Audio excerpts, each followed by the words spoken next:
حياكم الله. Makakita.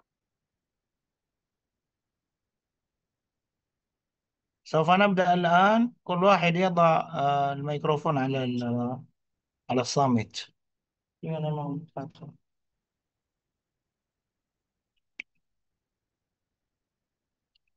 كل واحد يضع ميوت على الميكروفون. بسم الله الرحمن الرحيم. آه، تحدثنا الأسبوع الماضي عن القرآن، وتحدثنا عن السنة، وذكرنا الفرق بين القرآن والسنة، والفرق بين القرآن والأحاديث النبوية. واليوم سنتحدث عن الوحي. علمنا فيما سبق أن القرآن والسنة كلاهما وحي من الله سبحانه وتعالى. فاليوم سوف نتناول ما يتعلق بالوحي. أول مسألة هنا إمكانية الوحي ووقوعه. إمكانية وقوع الوحي طويل، كلها دليل عقلي على إمكانية وقوع الوحي، ونحن لسنا بحاجة إليه، فاقرأوه في البيت. ثم هنا ذكر شيئا من الأدلة النقلية على وقوع الوحي. المهم، نحن مسلمون نؤمن بالوحي، والذي لا يؤمن بالوحي فهو كافر. إنكار الوحي كفر. نعم. الذي يهمنا في هذا المبحث هو هذا: ما معنى الوحي؟ ما هو الوحي؟ الوحي في اللغة قال: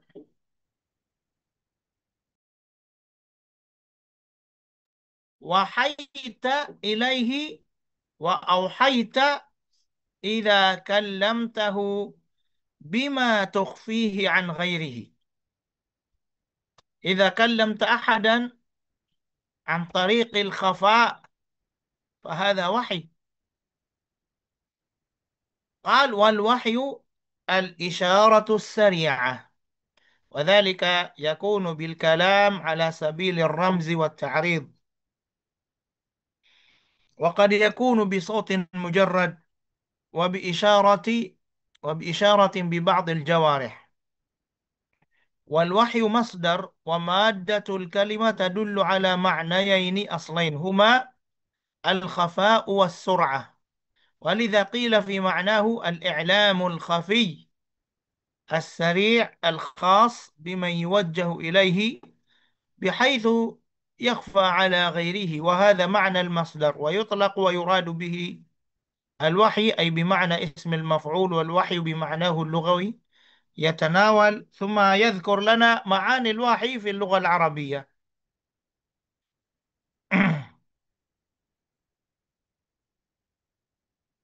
إذا قلت لك ما معنى الوحي في اللغة، فمعناه هو الإعلام الخفي السريع. هذا هو الإعلام الخفي السريع. هذا من حيث اللغة.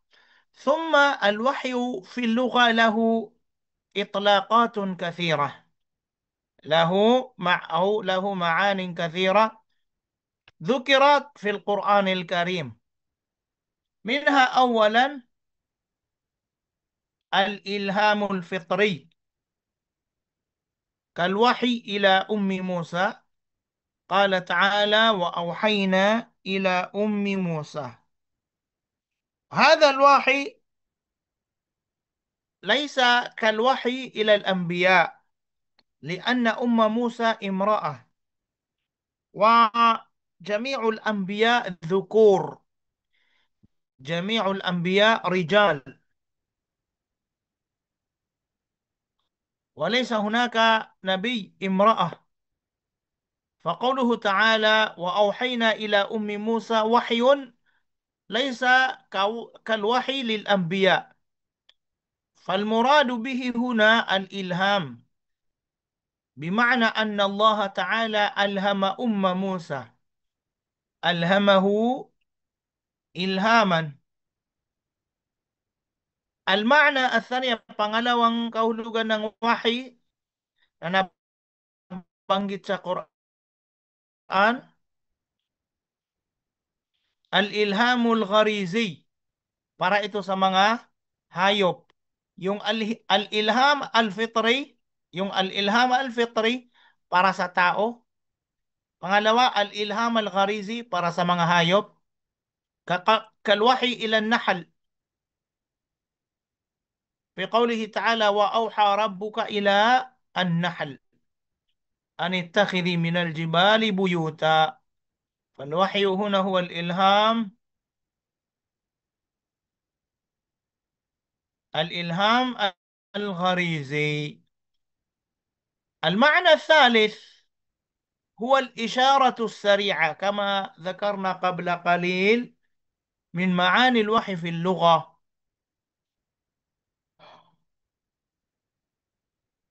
الإشارة السريعة على سبيل الرمز والإيحاء، كإيحاء زكريا فيما حكاه القرآن عنه، فخرج على قومه من المحراب فأوحى إليهم، أي أشار إليهم أن سبحوا بكرة وعشيا.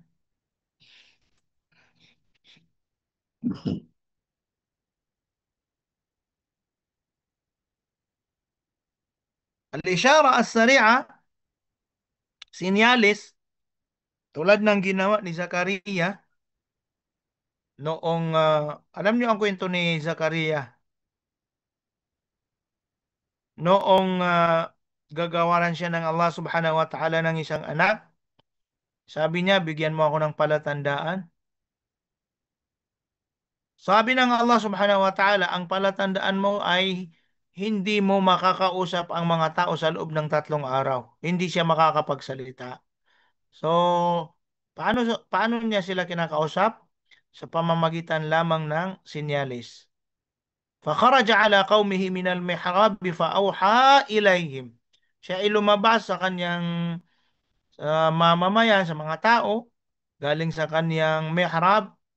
Kaulugan ng mihrab ay pook, sambahan, yung lugar na kung saan isinasagawa ang pagsamba sa Allah Subhanahu wa Ta'ala.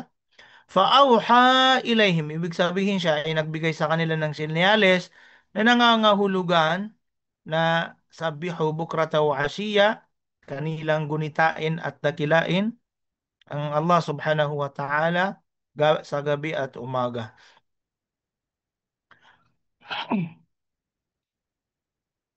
والوحي أيضا يأتي بمعنى الوسوسة، waswasa الشيطان.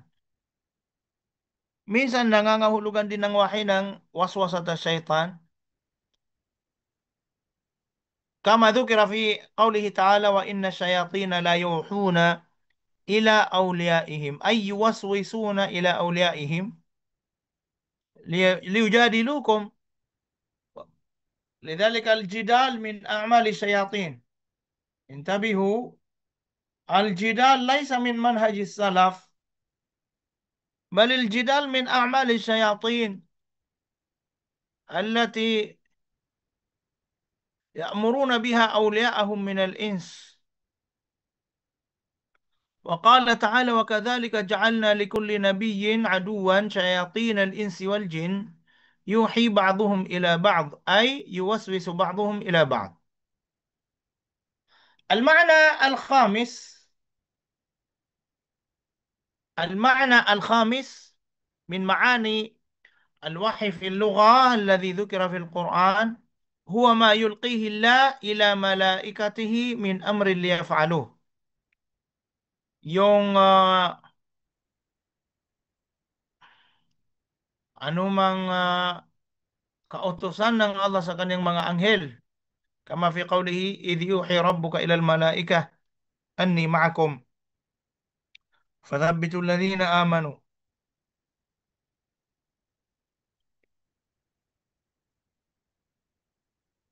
Yan ang tungkol sa kahulugan ng wahi sa lugha.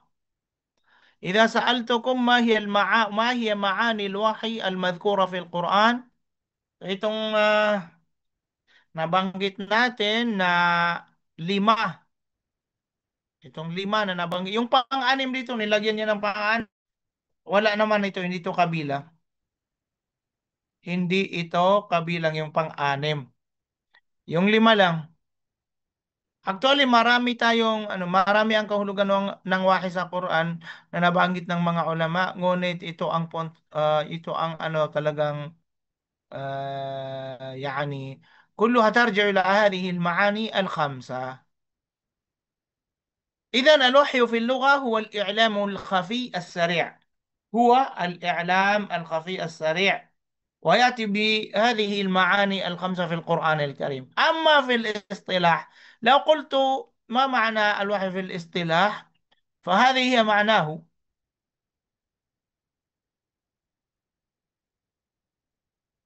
هذا هو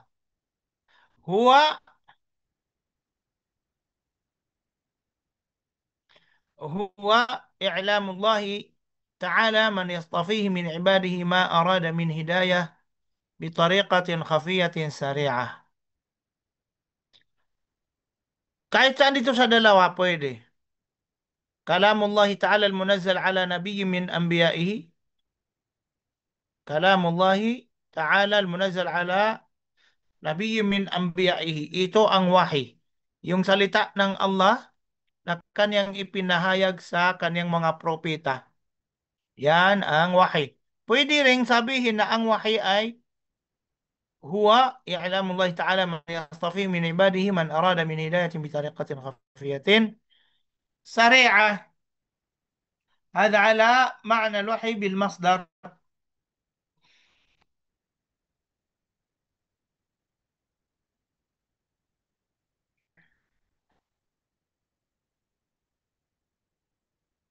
وعرفه الأستاذ محمد عبده في رسالة التوحيد. لا هذا ما نحتاجه، تعريف طويل جدا. لكن لو قلت أن الوحي هو كلام الله تعالى المنزل على نبي من أنبيائه لكان أحسن. أو إعلام الله تعالى من يصطفيه من عباده إلى آخره، هذا أيضا جيد. ولكن هذا أحب إلي، التعريف المختصر هذا أحب إلي، فاحفظوه جزاكم الله خير. كيفية وحي الله إلى malaikatihi, ang pamamaraan ng wahi ng Allah subhanahu wa ta'ala para sa kanyang mga anghel.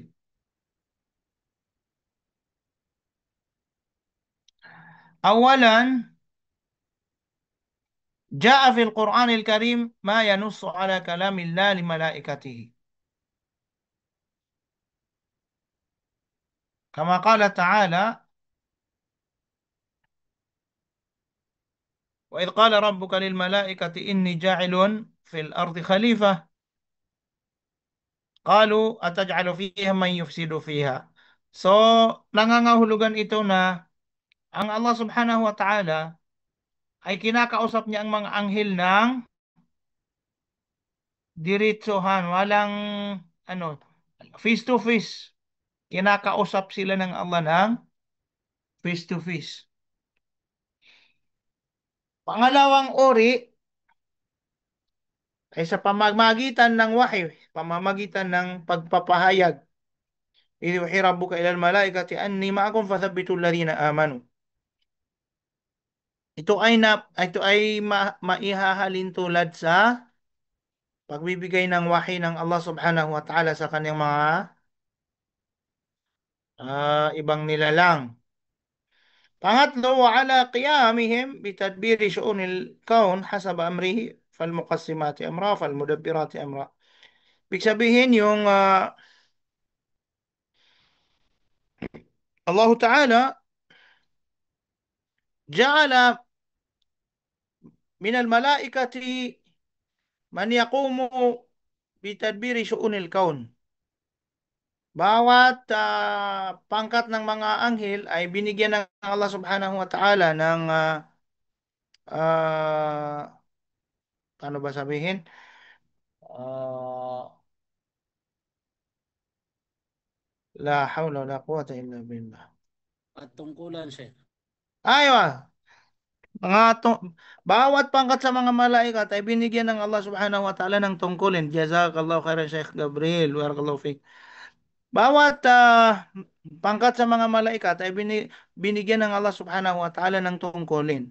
So, yung mga malaikat na yon sa kanilang pagsasagaw sa kanilang mga tungkulin, yun ang pangatlong uri ng wahi ng Allah Subhanahu wa Ta'ala para sa kanyang mga malaika. Wa hadhihi an-nusus muta'aziratun tadullu ala anna Allah yukallimu al-malaika duna wasitah بكلام يفهمونه ويؤيد هذا ما جاء في الحديث عن النواس بن سمعان رضي الله تعالى عنه قال رسول الله صلى الله عليه وسلم إذا أراد الله تعالى أن يوحي بالأمر تكلم بالوحي أخذت السماوات منه رجفة أو قال رعدة شديدة خوفا من الله عز وجل إلى آخر الحديث.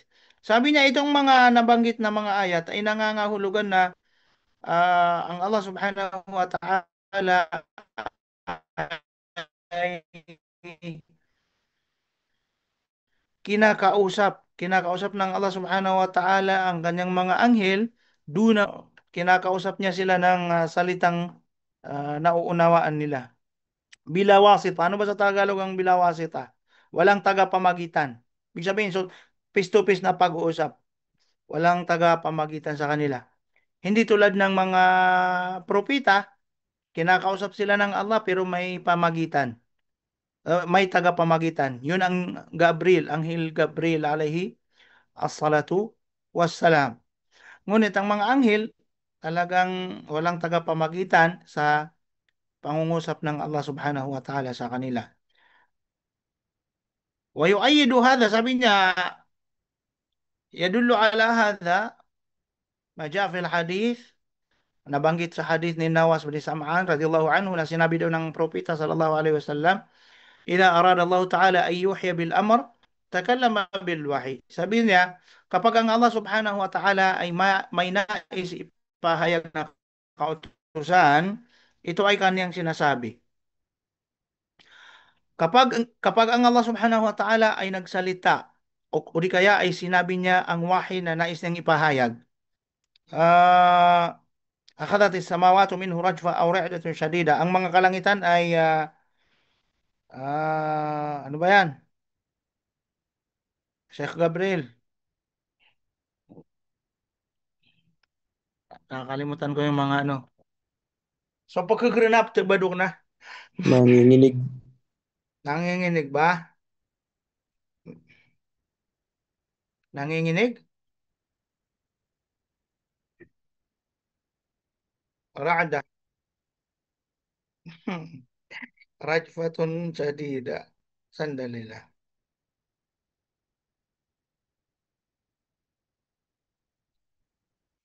La ilaha illallah Muhammadur Rasulullah.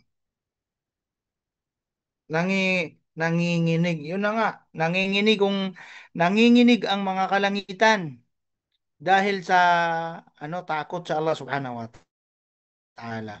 Kapag ang Allah Subhanahu wa Ta'ala ay nagsalita, nanginginig ang mga kalangitan sa takot sa Allah Subhanahu wa Ta'ala. Fa idza sami'a dhalika ahlus samawati sa'iqu. Sabi niya kapag ang salita ng Allah Subhanahu wa Ta'ala ay narinig ng lahat ng mga anghel sa langit. Sa'iqu. Nawawalan sila ng malay. فإذا سمع ذلك أهل السماوات, ito yung wajhud dala, ito ang shahid natin sa hadith na ito. Naririnig nila ang salita ng Allah Subhanahu wa Ta'ala ng walang tagapamagitan. Kapag daw ang salita ng Allah ay narinig nila, sa'iqu, sila ay nawawalan ng malay, wa kharru lillahi sujada at ah, sila ay nagpapatira pa sa Allah Subhanahu wa Ta'ala ng ano ba yan?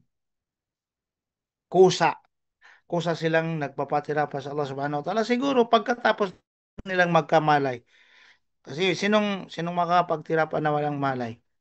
Fayakunu awal man yarfa'u ra'sahu Jibril. Ang kauna-unahang magkakamalay ay si Jibril alayhi salam fayukallimuhu Allah min wahihi at siya ay kakausapin ng Allah Subhanahu wa Ta'ala. Sasabihin sa kanya ng Allah Subhanahu wa Ta'ala ang wahi na nais niyang ipahayag. So ito ang nagpapatunay na ang Allah subhanahu wa ta'ala ay nangungusap sa mga anghel ng walang tagapamagitan. Ang kauna-unahang anghel na nagkakamalay ay sige, Anghel Gabriel at siya ay kinakausap ng Allah, sinasabi niya sa kanya ang wahi na nais niyang ipahayag. Napakalinaw na nangangahulugan sa sinabi natin na kinakausap sila ng Allah ng walang tagapamagitan. ثم يمر جبريل على الملائكة إلى آخر الحديث. هذا الحديث ang wajhud dalala lang ang kailangan natin. Sabi niya, فهذا الحديث يبين أن كيفية الوحي تكلم من الله وسماع من الملائكة. Malinaw sabi niya sa hadith na ito na ang pamamaraan ng wahi ay pagsasalita mula sa Allah subhanahu wa ta'ala minal malaika at ito'y naririnig ng mga anghel. Wahawlun syadidun li atharihi at matinding pagkatakot na bunga ng kanilang pagkadinig sa salita ng Allah subhanahu wa salita ng Allah subhanahu wa ta'ala. Pati yung kalangitan nanginginig sa takot at lahat ng mga anghel, pati si Gabriel, tsaka yung mga malakal maut, nawawalan sila ng malay. Ngunit yung mga tao, araw-araw naririnig yung salita ng Allah, halos ano, wala silang pakialam. وإذا كان ظاهره في مرور جبريل وانتهائه بالوحي يدل على أن ذلك خاص بالقرآن فإن صدره يبين كيفية عامة. لا لا هذا ما ليس معنا. عندنا نزول القرآن. نزول القرآن ang pagpapahayag sa Quran. ثبت أن القرآن الكريم كتب في اللوح المحفوظ لقوله تعالى بل هو قرآن مجيد في لوح محفوظ. Napagtanto na ang Quran ay nakasulat sa Al-Lawh Al-Mahfuz. Liqawlihi ta'ala, bal huwa Qur'anun Majid fi lawhin mahfuz. Ano ang ano ba itong Lawhul Mahfuz? Ano ang Al-Lawh Al-Mahfuz? Ito ay banal na kasulatan na naroroon sa piling ng Allah Subhanahu wa Ta'ala sa ibabaw ng trono, sa ibabaw ng arsh, na doon nakasulat at ang lahat ng mangyayari sa mundong ito. Pati ang Quran nakasaad na rin doon. Pangalawa, sabi niya, kama thabata inzaluhu jumlatan ila baitil izza minas sama'id dunya ila sama ito. Ila baitil izza ito min, nagkamali yung nagsulat. Ito ang min at ito ang ila. Kama thabata inzaluhu jumlatan min baitil izza ila sama'id dunya. Yan ang tama. Fi laylatil qadr min syahri Ramadan. Gayon din na napatunayan, napagtanto na ang Quran ay ipinahayag ng Allah subhanahu wa ta'ala jumlatan. Ibig sabihin ng isang bisis na sabay-sabay. Lahat ng Quran, lahat ng surah sa Quran, ipinahayag ito. Anzalahu Allah subhanahu wa ta'ala jumlatan. Ibig sabihin, sabay-sabay ng isang bisis. Min Baitil Izza, mula doon sa Baitil Izza, Baitil Ma'mur sa ikapitong palapag ng langit, ila sama'id dunya hanggang o di kaya patungo sa pinakaunang langit, pinaka mababang langit, yung unang palapag ng langit. Kailan yun nangyari? Sabi niya, fi laylatil qadr min syahri Ramadan. Inna anzalnahu fi laylatil qadr. Yun ang kahulugan ng ayat na inna anzalnahu fi laylatil qadr. Ito ay aming ibinaba fi laylatil qadr sa gabi ng ano ba yan?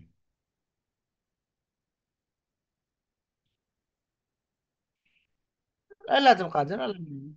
Kapasyan o pagpapala. Oo, sa gabing pinagpala. Tama. إن أنزلناه في ليلة مباركة شهر رمضان الذي أنزل فيه القرآن. Pangatlo, sabi niya, وفي السنة ما يوضح هذا النزول ويدل على أنه غير النزول الذي كان على قلب رسول الله صلى الله عليه wasallam.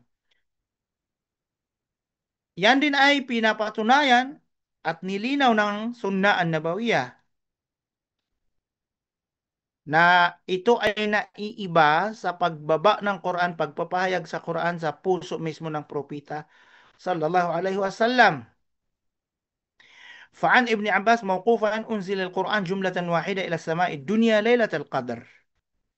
Ay salaysay ni Ibn Abbas radhiyallahu anhuma, sabi niya, ibinaba ang Quran ng isang bisis na sabay-sabay ila sama idunya patungo sa pinakamababang palapag ng langit. Laylatul Qadr. Thumma unzila ba'da dhalik, pagkatapos pagkatapos nun ay ipinahayag sa propeta sallallahu alaihi wasallam sa loob ng 20 taon o mahigit 20 taon. Wala ya'tunaka bimathalin illa ji'naka bil haqqi wa ahsana tafsira. وقرآنا فرقناه لتقرأه على الناس على مكث ونزلناه تنزيلا. وفي رواية فصل القرآن من الذكر فوضع في بيت العزة من السماء الدنيا فجعل جبريل ينزل به على النبي صلى الله عليه وسلم.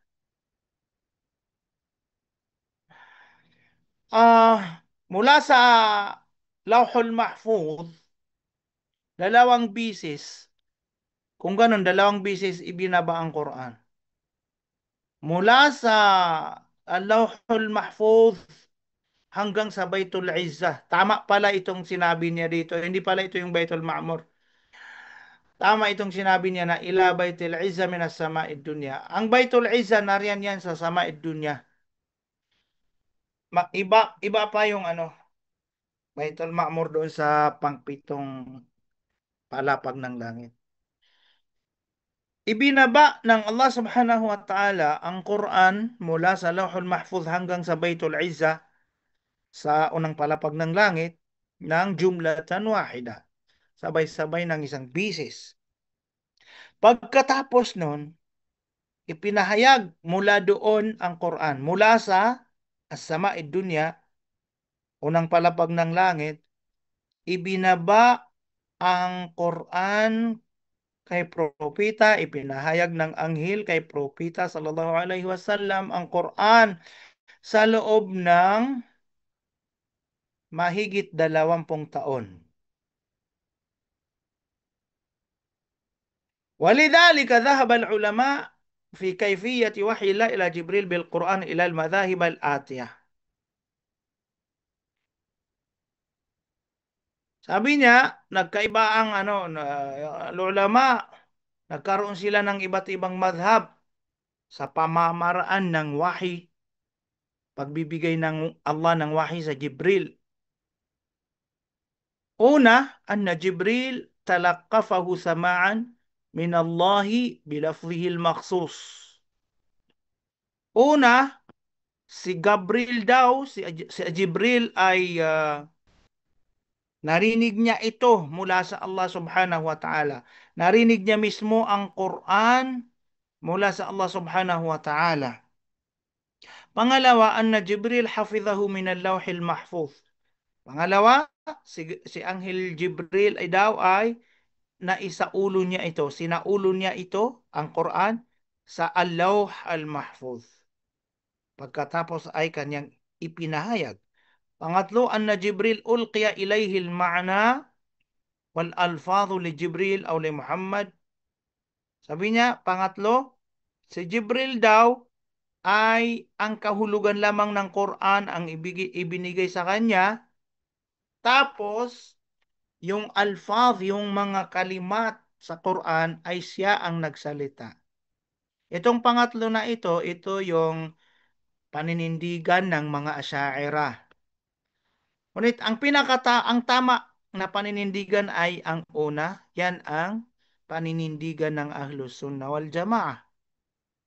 Sabi niya, warra'yul awwal huwa sawab. Ang unang opinion, paninindigan, ito ang katotohanan, ito ang tama.